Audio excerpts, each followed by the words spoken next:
Students, we will see the difference between prehistory and history.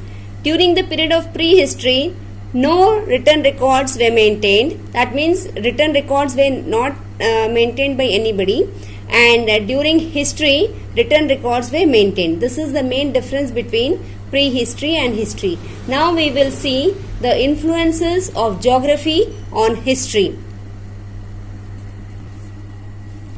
Students, we will see how geography influences history.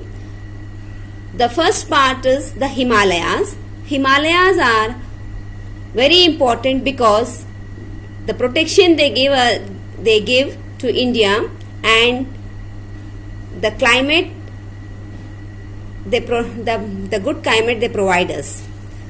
The second point is ocean and seas. We already know that India, the lower part of India, is peninsular in shape. That is, it is surrounded by water bodies on three sides. That is A. Arabian Sea, B. Bay of Bengal, and the down part is covered by Indian Ocean. The water bodies have not only acted as natural barriers but also influenced the climate and culture of India.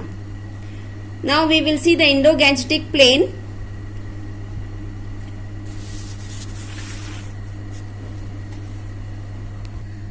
Students, we can see the India map, outline of the India map, and the green part is the Indo-Gangetic Plain. It is starting from here, this point 1, 2, 3, 4, 5. All this part is known as Indo-Gangetic Plain. And one more, we can see the second picture of India map. That in this picture we can see the Deccan Plateau. This is the Deccan Plateau.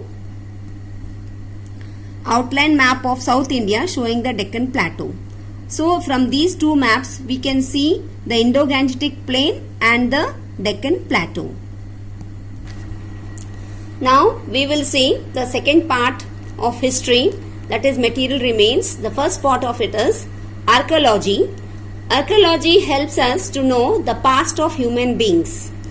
Means in this we will study about the past of the human beings, and this archaeologist, they dig and carefully tells us about the ruins of the past, and this is known as excavation.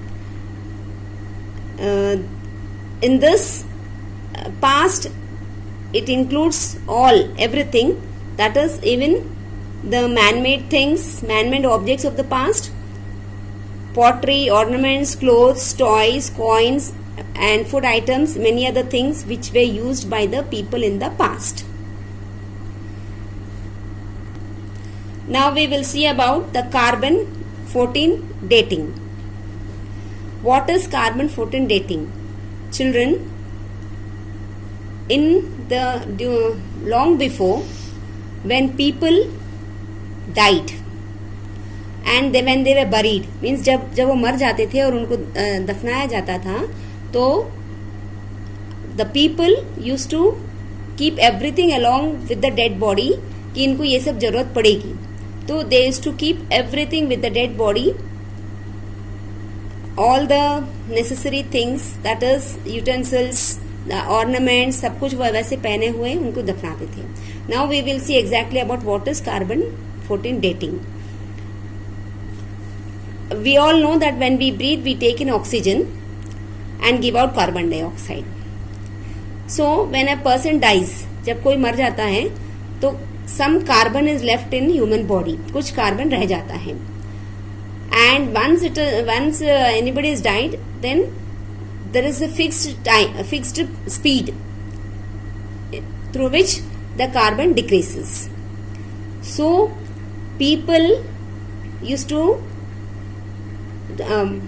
find out how long before he died, to know that they used to take out the body and they used to see the carbon left in his body, because with this only they used to come to know कि कितने सालों पहले ये आदमी मरा था.